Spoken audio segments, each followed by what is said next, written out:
That's the best way to put it. You're going to be able to see. I wish so. I probably just need to like do like a format or something.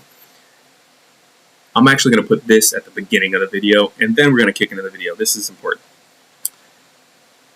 With this Qui-Gon deck, you can do things on resource turn 6 that they have to be on resource turn 13 and 14 to do. Because you are playing a Yoda, or playing a Mando, or playing a Kelleran Beck. Then you're bouncing it back to your hand. You're getting all of the effects, whether it's double procs from using the Force, whether it's taking running a unit over and capturing a unit, whether it's putting down a 7/7 and putting down a second unit for free. You're getting any one of those effects with their associated costs. Then you're bouncing it back to your hand, and you're getting a Depa Billaba, 5-cost Sentinel in space, Duchess Investigators, which is a 4/4 and stripping their hand, and Ahsoka Tano, who is going to strip their hand and potentially tap down another unit if they have one. Like, you're on 6 resources, a lot of games, because of Windfall, because of Max Rebo ban, because of Jedi Consular, you were able to get 12, 13, 14 resources in value in actions that your opponents can only keep up with the first 6. Hey guys, welcome back. Today I'm going to be doing a deck tech on Qui-Gon Jinn Green Force. I put out 2 videos and they were pretty well received. I got a lot of positive feedback. I got a lot of questions. And, you know, I've gotten a lot of views and subscribes and likes on the videos. And so, you know, for me, that's incredible. Like, I'm happy to do it with or without any of that, and then being able to communicate with people that have questions or you know, think that I should be running something else is fantastic. I'm open to that debate. So I just wanted to go in because a couple times I got the similar questions and private messages from people that I know asking me about how the deck works, how it functions, what I should be looking for, how to, set up my hand, what to be mulliganing for. So I figured I'd just go over it here, right?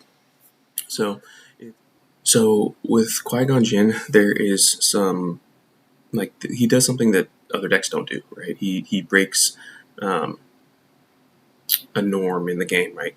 Where when you're playing on curve, you play the card and you get the effect, right? Well, Qui-Gon does something super broken in that regard.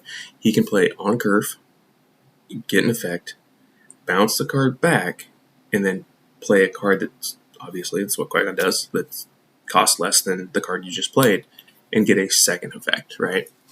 And so I just thought that was an amazing ability. I thought it was an amazing ability since it came out, but it just hasn't been good enough against the field, right? And now with everything rotating out, it feels like it's pretty good. So the gist of it is playing a Yoda, playing a Mandalorian, and then bouncing it back, and then playing a Kelleran Beck for free. Like, you get the Yoda, you get the heal, and then generate the Force, bounce it back, play a Kelleran, and you get the Yoda's damage on play, you get the Yoda's damage when you bounce Yoda back to your hand. So you are really just maximizing. One, Yoda's just super broken Qui-Gon in that way, where you can proc his damage even when you're bringing him back into the hand. So you can get, 2, sometimes 3 if you have a Jedi Consular effects from Yoda in the same round. The same thing's true of Mandalorian, right? You play Mandalorian, ambush into something, steal something else, capture it, and then, maybe it was a readied unit, and then your next action is to bounce Mando back. They can have the readied unit back, and you play Kelleran, Depa, Hand Hate, whatever it is, so that you took out one unit, you nullified the other unit's ability to even attack, you bring Mando back for next turn to be used so he doesn't die. Getting those multiple effects per round, it just snowballs the game so hard. It also gives you the ability to play cards like Max Rebo Band. If you're just pick a deck and you're playing Max Rebo Band on your turn 2, so on the 3rd resource, you basically skipping your turn, right? You're skipping your round. He's not doing anything. He's generating you the 1 credit, which is nice. But it's not the same as when you play it in Qui-Gon, and that's for 2 reasons. Because Max Rebo Band generates that credit and allows you to play above curve like it would for anything else, right? You're getting to play a stronger unit faster, and then you're getting to bounce it back to your hand and then playing on curve and getting a second ability. Okay, so like if I play on turn 2 Max Rebo Band and next turn I go to 4 resources and a credit, right? I can just go Windfall, right? I can just go Duchess Investigators into Ahsoka Tano or into a Sentinel. So I'm getting to strip a card out of their hand and then drop a Sentinel, strip a card out of their hand and play Ahsoka, strip another card out of their hand.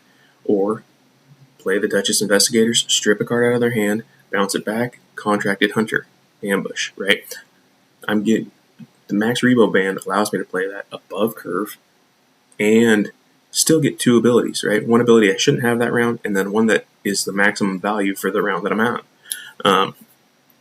It also lets me get to my Consular's Cruiser, right? I guess I should be highlighting some of these cards for you. Let's see. So, like, the Consular's Cruiser, being able to pay 5 for that Sentinel, right? One thing that I like to do with the bouncing, right? So, before I get to that, so and that's if you're just playing Rebo Band on curve, right? If I'm just playing him on resource turn, resource turn 3, so the second turn of the game. If I draw him late or I have him on the second turn of the game, but I need to use Contracted Hunter or something like that, I can play on turn 3, which is resource turn 4, I can play Ahsoka Tano, right? I'll play that, and I get that awesome effect, peels their hand, bounce it back, and put down Max Rebo Band. So now I jump on the following round, instead of going to 5, I go to 6, right? Which opens up Depa Billaba. And I can play Depa, and then I can draw back and play any of my abilities, whatever the game dictates, right? And that's the biggest thing, is you have to go into every game with Qui-Gon with a plan. Like, how are you going to attack your opponent? Is it going to be get to Yoda as fast as you can, right? Is it going to be strip their hand? You have to have a plan because it's super, super, super important to sculpt your hand for the game you're playing, which is true of any deck, but it's especially true in Qui-Gon because if you don't sculpt your hand correctly, like you need to have a curve. It doesn't have to be the curve you're on, but it has to be the curve you're getting to. So if I'm stuck with, if I have a Typho in my hand, and a Ahsoka Tano in my hand, and a, Anakin Skywalker in my hand, I'm not going to be able to do anything very powerful, right? I can play one of the 2 4-drops, but I can't bounce the 4-drop and replace it with a 4-drop. I have to. It's as critical as resourcing in this deck is planning for the next 2 rounds of what you're going to stagger when you're playing, right? And if you can't do that, like if you fail to do that, then you're going to find yourself going into multiple rounds of just playing a card and taking your actions and claiming. And at that point, there's no reason to be playing Qui-Gon. So formulating your hand so you can be, playing Depa, then dropping an Ahsoka, or, Duchess Investigators into Ahsoka, and then, generating force next turn, pulling one back. Like, you have to be constantly, don't be afraid to be bouncing your cards back. And actually, one of the things that I mess up on is sometimes I like to say, play with my food a little bit, right? And it lets people get back into the game. Because I have so much fun bouncing Qui-Gon's units back and forth, I end up sometimes I pull Kelleran off the table when I shouldn't, because Kelleran still swings for 7, right? Like, just because I want to have fun and be cool and play him again, right? That's stupid. Sometimes it's great. A lot of times it's great to pull Kelleran back after you play him. Sometimes it's because you're replacing him with like a Depa Billaba. You're replacing him with an Ahsoka. Even though you're not hitting for 7, you can still hit for 3 and generate the force. But sometimes, when they're at like 10 damage, just smack them for 7. I mean, I sit there and I watch the games that I put on YouTube, and I'm like, why did I pull Kelleran back? Why did I pull Yoda back? It was just because I could. And so there's a skill in that as well that, I need to work on, but it's easy to get allured into just doing the fun thing. But also, one of the good, I don't have very many Sentinels in here, but one of the great things about like Qui-Gon with Typho or the Consular's Cruiser, especially against space decks, right? If they can't take it out in one shot, I like to bounce back and just play any card, whether it's a Youngling Padawan, Generate the Force, right? A Jedi Consular, it doesn't matter. It could be an Anakin Skywalker. But if it absorbs some damage and it prevents me from taking damage, I just bounce it back and I'll just play it next turn and I'll do it again, right? So that's basically making your Sentinel that has 5 hit points potentially 8 or 9 hit points, right? So that is a good use of it as well. So that's kind of like the basic things. There are some cards that, let me go in here real quick, that people have asked about. And, for me, I have reasons why I don't play them. And they're good cards, but like just Max Rebo in general, right? So a lot of, it doesn't have to always be against control, but a lot of the against control, I go for a heavy discard, right? I'm mulliganing for Ahsoka, and I'm mulliganing for Duchess Investigators and the Max Rebo ban. Like I want 2 of those 3 cards in my hand.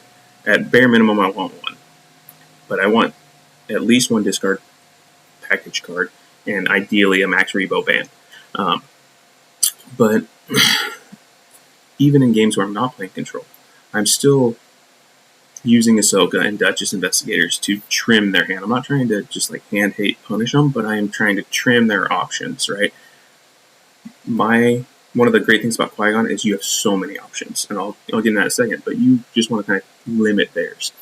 Max Rebo will get you to the Qui-Gon flip earlier, but it does something that kind of is counterintuitive to the actual deck, right? By having an additional regroup phase, your opponent gets to draw 2 extra cards. So that completely negates. I mean, you might as well not even be playing your hand hate package if you're going to play Max Rebo. And that's why I don't play him. Like I said, it was a good question, but by playing Max Rebo, you're just filling their hand, giving them more options. You get more options, but we don't really need them. And the reason why is because we play so many big cards. I'm testing out the Starhawk right now. I've done some really cool things with it in a couple of games. There's been plenty of games where I haven't even seen it or just haven't gotten it out. Or anyway, I want to do some more testing with the Starhawk. But even if it's down to 1, I'm playing 3 Yoda, 3 Mandos, 3 Kellerans, 2 Depas, and I think that's what I would qualify as big stuff, and 2 Starhawks. So I have so many big cards that can be tide altering in the game that I don't need to draw 2 extra ones per round to try to find one, right? Like, yeah, I want my Yodas. In some games I don't see them, but it's scarier to give your opponents answers than it is to try to get extra ones for yourself. And when I talk about like options, right, there's so many like play lines. Your opponents don't always know what to play for, right? It's easier for them to decipher by like the 5 resource round, right? Because you only have so many options. One of your best options is Blue Leader, right? Drop it down, ambush, move it over, drop it down, move it over, ambush, however you want to do it. Duchess it's not a super proactive card. It just kind of can randomly spike a great card out of their hand, or a crappy one. So you have your Sentinel, Typho, Ahsoka, same thing. They get a pick. I'm not doing anything impressive with 5 resources, right? Which is part of the reason why I play Windfall, right? Because on 5 resources, it gives me those 3 credits, which then puts me beyond the breaking point going into the next round, and then my whole game plan's open. And that's kind of what I want to talk about for options, right? And that's why I play Windfall, is because it puts me in a situation where the next turn everything's at my full disposal.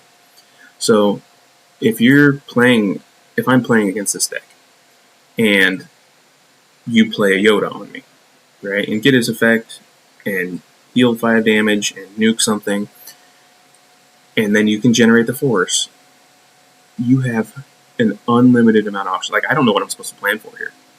You put Yoda on the table, threatening. If I can't remove him, I don't know what you're going to follow up with. Are you going to bounce him back and play a Depa Balaba and immediately ambush me again? Like, you blew up a unit, you healed 5, and then you're going to bounce him back and put down Depa Balaba and ambush me and take something else out. That is a crazy turn to heal 5 and remove 2 units. Okay? That's one thing that I have to plan for. Okay? The next thing I have to plan for, and this is not in any order, is you bounce Yoda back and you play Kelleran, and then you pull a second unit. So you healed 5, blew something up, put down a 7/7, and another unit, which subsequently makes Yoda, if you play him next turn, do more damage because you have extra units on the board, and you get to heal 5 again. Okay? So do I plan against that, right?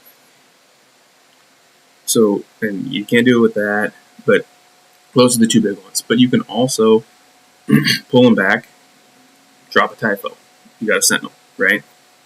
You don't have to plan for that as much, but it's disruptive to a play line, right? You can pull them back. You can play a Ahsoka Tano. Now you're peeling, or the Duchess, right?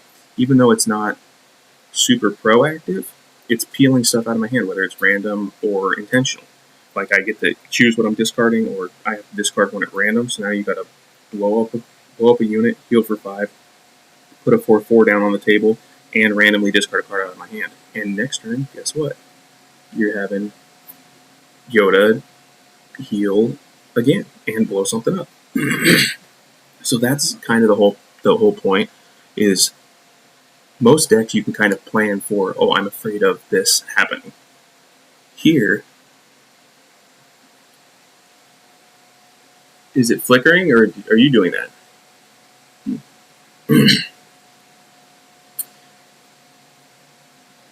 Here, you get all of these lines, and this is why shaping your hand is so important. It's because you have to understand what's going to punish your opponent the most and have that as an option for you. So I think it's a really big advantage that Qui-Gon gets, getting those 2 wind blade effects constantly, right? One of the other great things about this is that, like, some people will use Condemn, right? Bounce it back to your hand, Condemn goes away. They lose their Condemn, you're probably bouncing that unit anyway, right? Or you were looking for a unit to bounce, and they just gave you a reason to bounce it. The other thing is the deck that won the European Invitational, the Bounty Hunter, Tobias, and not Bounty Hunter, the dude, Tobias Beckett. He wants to give you units, okay? If they give you 2-cost units, it sucks because you really don't want to bounce 2-cost units. So that's one way that, when I've been playing Tobias, that good players tend to get around it, is they just drop the 2-cost units. I don't really want to waste Qui-Gon's bounce effect. It's too important to what I'm doing. But when they've given me a 3-cost unit that they get a credit for when they give it to me, I just bounce it back and then play like a Youngling Padawan, Jedi Consular, something, anything really. But if I get a Counselor down or a Padawan down, I'm getting extra value, right? So they basically they gave me one of my 2-cost units so they could get credit. Does that make sense? And then it's even better with the 4, right? If somebody hands me a 4-drop, or they like to give away that AT Hauler, right? I'm like, well, I don't want this on my side of the field because I know they're just going to blow it up and kill it. So I bounce back and drop 2-drop.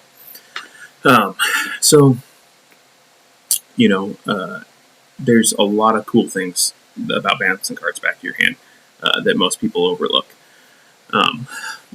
What I consider the weaknesses of it is, it requires the force. So understanding decks that are going to be trying to keep you off the force. Youngling Padawan is one of the most important cards in the list, because in games where you can't generate the force, just drawing into a Youngling Padawan is like super, super, super critical, because you play him and you get the force. Then it doesn't matter if you do anything else with that turn or not. Next round, you going in, dropping a Yoda, right? So there's plenty of games where you have a Yoda in your hand and you can play it, but you're afraid that they're going to kill it and you're not going to get its effect, and then it's a wasted card, right? So Youngling Padawan is very, very critical, especially for decks that can keep you off the force. The other one that hurts is because I mentioned it earlier about how important it is to sculpt your hand for the match you're in, whether it's space or a ground aggro deck or a control deck. Hand hate affects this deck. It just does. You can, because you try to keep so many options open for a bounce card, whether it's playing Depa, and like I talked about, going down a Duchess or Ahsoka or a Max Rebo band, whatever it is, when they start trimming options out of your hand, it makes it difficult to get to where you're going. Like, we don't win games. We don't win games until Yoda hits the board, or Mando hits the board, or Kelleran hits the board. Like, if you look at all these guys, this is going to ambush in and die. This is going to ambush in and die. This is to block damage. This doesn't do any damage. This is a force generator and a hand hate. Like, this is our best, our highest damaged unit in the first. Outside of Blue Leader that can make it. But our 4 resource that stays on the board, Captain Typo's the best one we have. Duchess 4. This is where we start hitting 5. That break point 5, 7, 6, 5. All these things. That's where we're going to win the game. So your whole plan should be to delay the game to get to Yoda, right?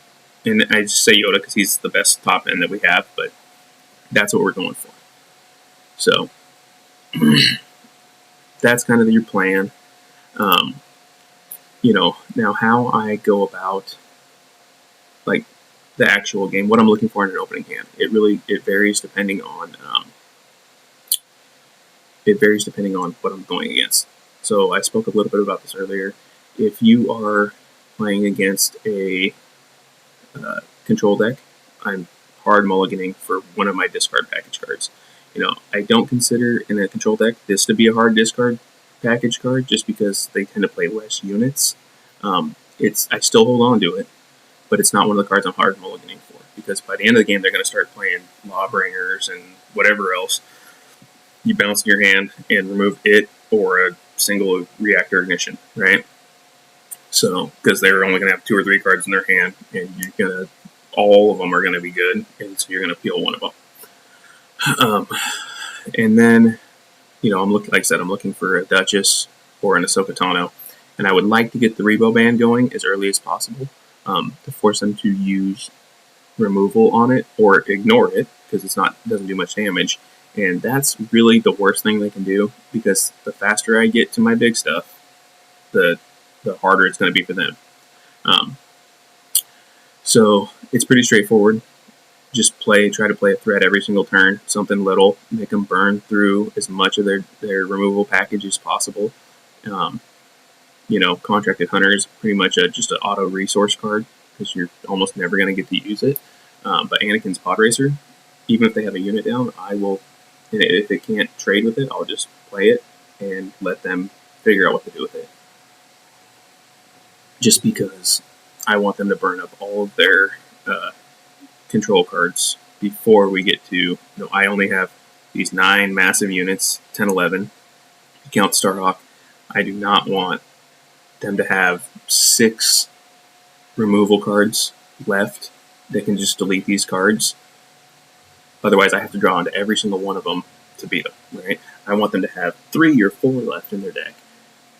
And I still have 7 of my 9, 10, 11 cards that I know are going to close out the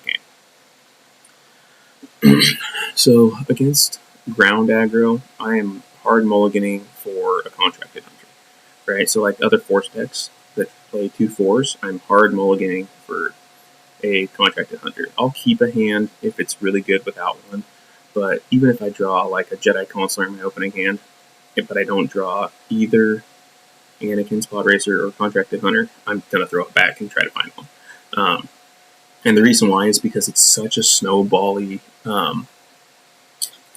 sequence.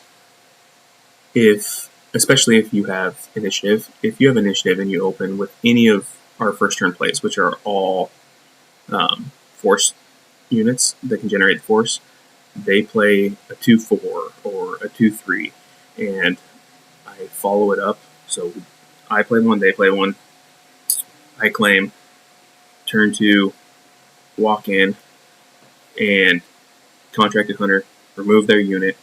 They play a new unit, I swing to base, and then I bounce Contracted Hunter back. Hopefully can play, any of my other. Hopefully I have another 2-drop. Even if I don't, I'm still bouncing it back because why let it die, right? I can use it as a resource, but even if I don't have something to replay it with, if I do, then it starts a crazy series of me just removing their board. But even if I don't have anything to play it with, next turn, if they remove my force unit and I can't generate the force, I just play it again and smack them, take it out. Now we're at 0, right? We're at neutral. Like that's what you're trying to accomplish with Qui-Gon, is either take an advantage or be neutral going into resource turn 5, right?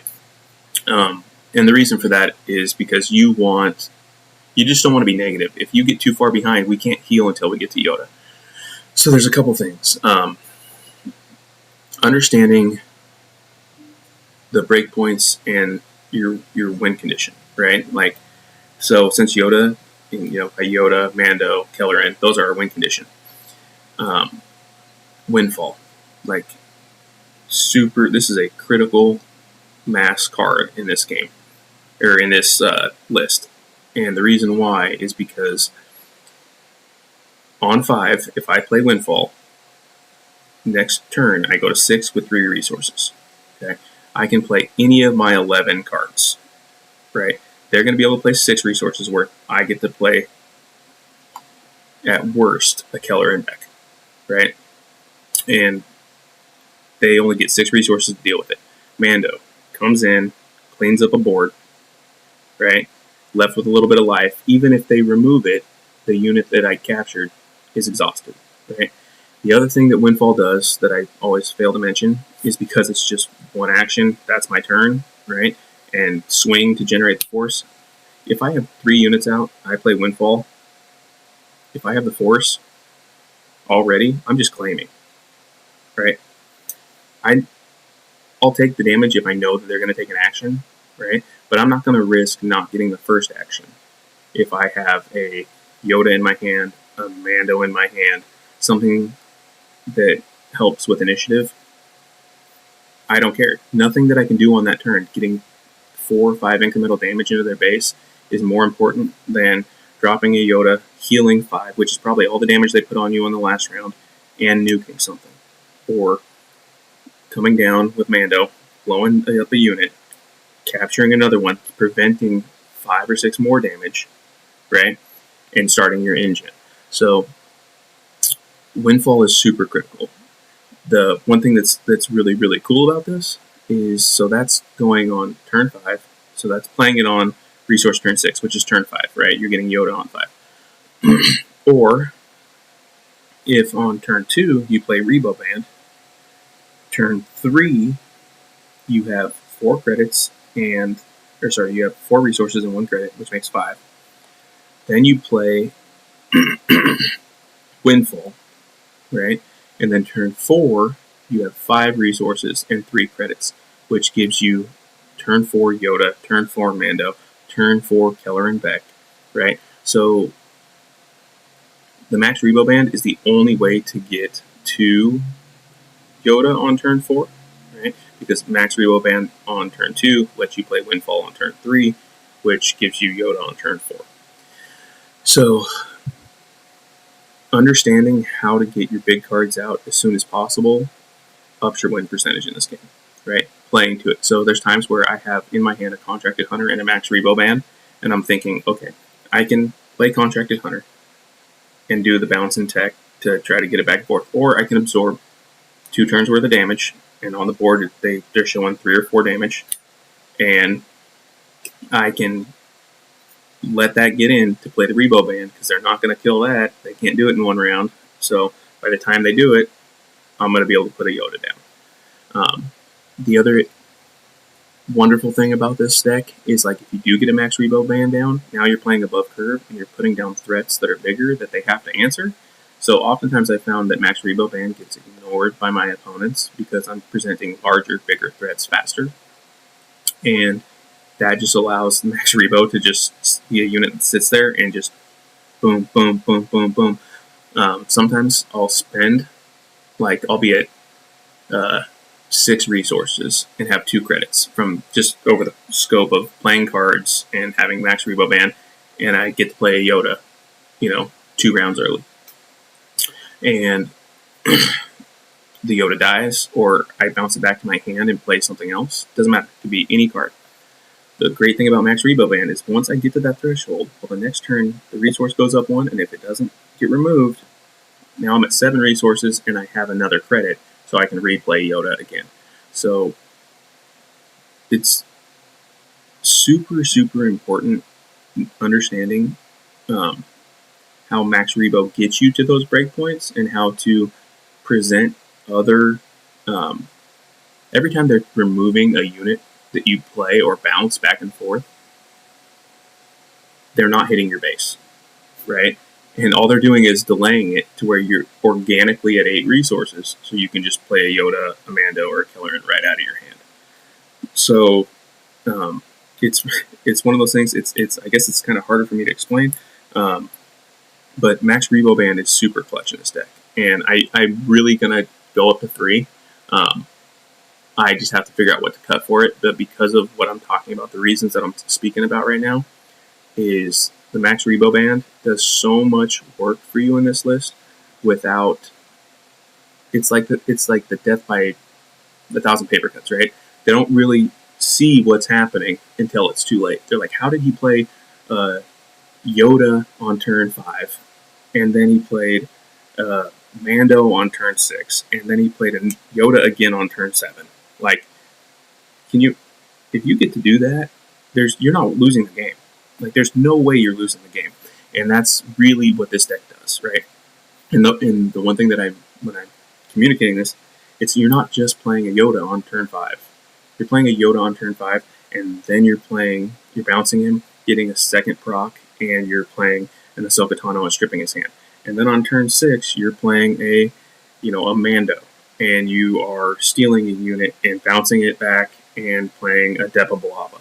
And on turn 7, when you're doing these things, you're not just getting the single awesome card. And that's the reason why the credits are so important in this deck.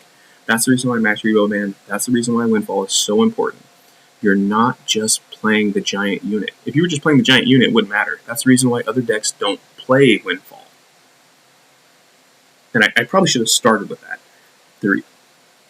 We're playing these giant threats, and then in the same turn, for free, we're playing another giant threat and getting another giant threat ability. The value there is absolutely bonkers.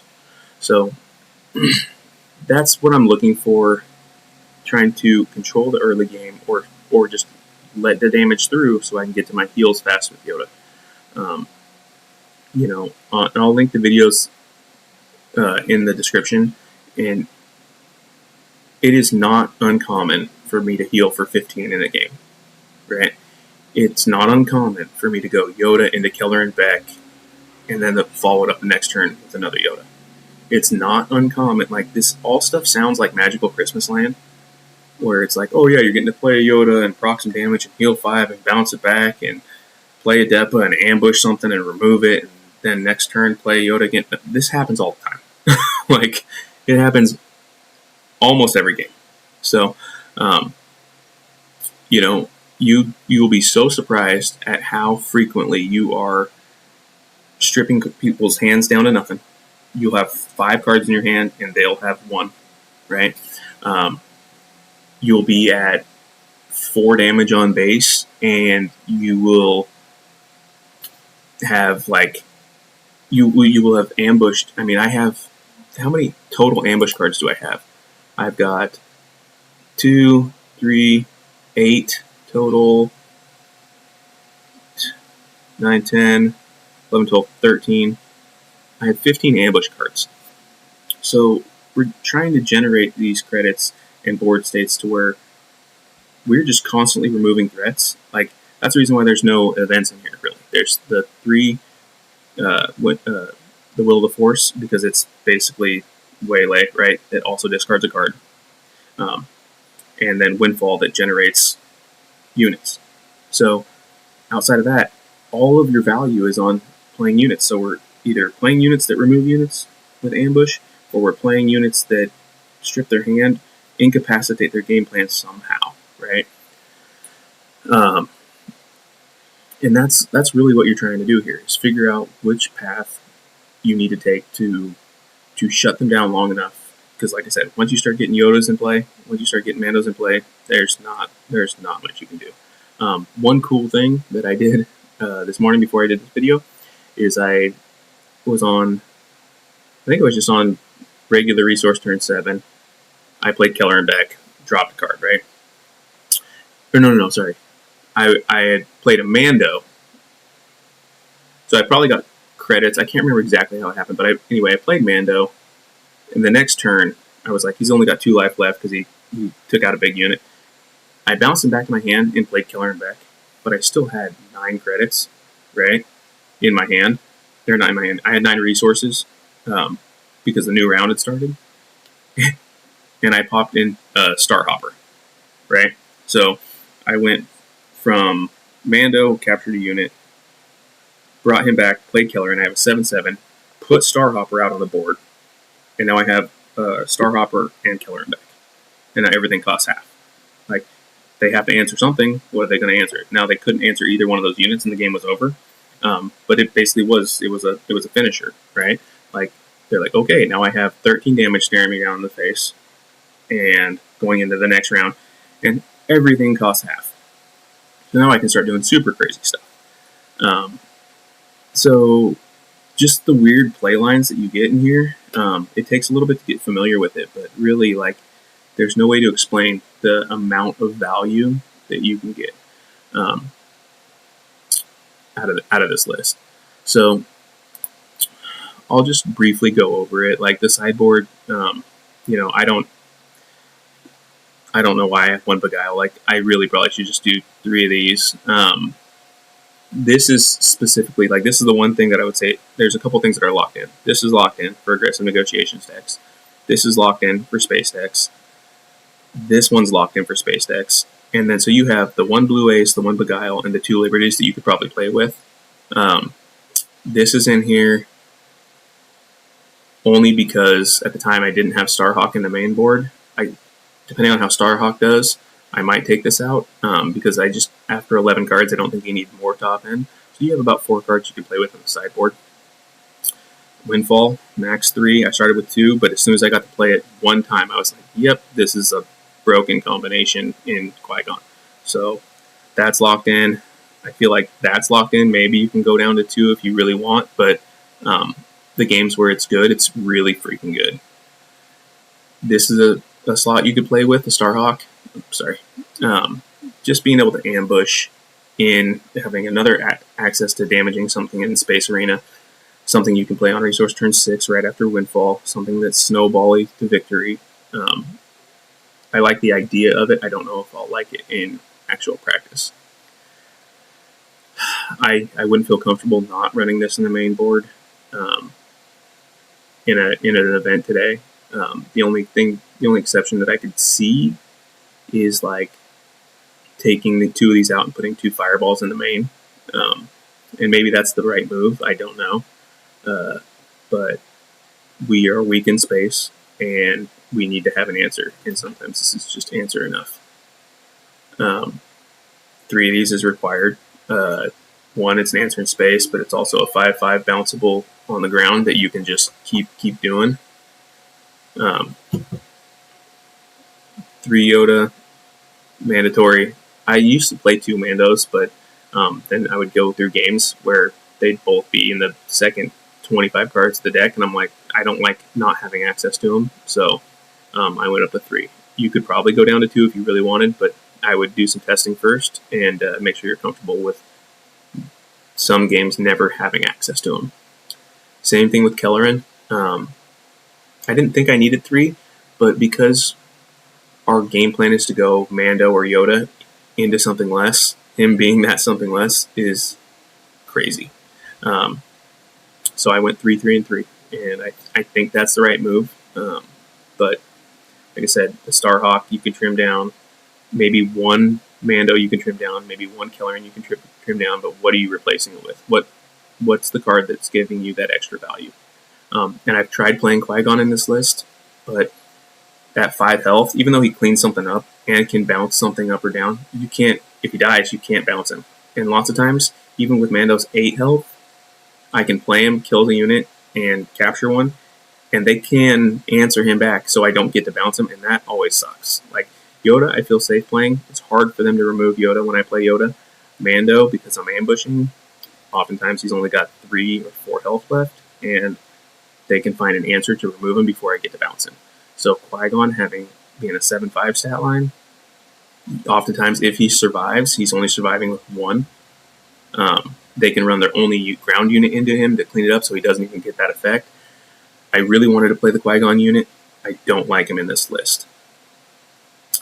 Depa, I want to play 3, but I can't just play 3 of every single card. This deck has to be flexible. It has to have different resource values. And, as much as I love Depa, maybe Depa should be a sideboard card, a 3rd slot. So those games where it's important, I have access to it. The Duchess, I want to play 3, but once again, the one thing I will say about Duchess is the only games that I really want to play 3 in is against Heart Control. Everything else, I don't mind only having 2, so that tells me that 2 is the right number. But maybe 1 should be in the sideboard for those Heart Control matchups, because I really, really, really want 3 copies for Heart Control. Typho is just a great card. I wish I could take him out. I know that sounds dumb, and maybe I can take him out. Maybe I can, but it just also feels good to pull. No, I can't, because there's too many games where I'm playing Kelleran hoping to smack one of my 2 Typhos or my 1 Obi-Wan Kenobi Sentinel. So even though I don't use Sentinels every game, even though I don't need them every game, it's nice to have a fallback on. 3 Ahsokas, that's as important as Yoda, not negotiable. Generates the Force, discards a card out of their hand. I need to find a place to go to 3 for these. But my 3 slot, my 3 resource unit slot is so tight. I have, like I said, the 1 Obi-Wan Kenobi just because it's a emergency red button, need a Sentinel. 3 of these because I want to ambush in and take something out. Right, that is a super snowbally line for this deck. Ambush a unit, bounce it back, play a different unit, have it in your hand for their next unit they play. This is a less good version of the Contracted Hunter, so maybe this is where I take 1 less and put in my 3rd Max Rebo band. It's probably Anakin's Pod Racer, but then my other card, I have to play 3 of these. So 3 blue leaders, that's 3, 4, 5, 6. Have to play 3 of these, that's 9, 10, 11, right? Usually they're 8 or 9 is how many 3 drops you want to play. I have 11. So I want one of these, but your 3 drop is so tight.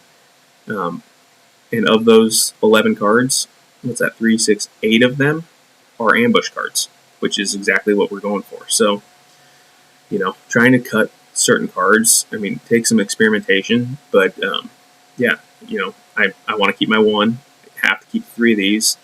I could maybe go down to one of these to put in a Rebo band. And then we're pretty stationary here, right? Like, I don't want any units that don't generate the Force on the first turn. It's too important in this deck to have the Force. So this might be the best card we have.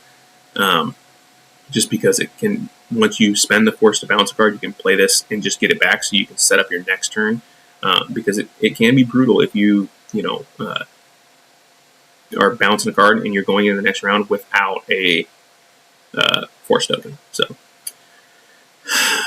I didn't talk much about the Consular. Everybody knows what he does, and he can be crazy in this. If you even if you don't hit a windfall, if you do hit a windfall, if you have a Consular and it survives, and you play a Rebo band, you can get into Keller and Beck on the next turn, right?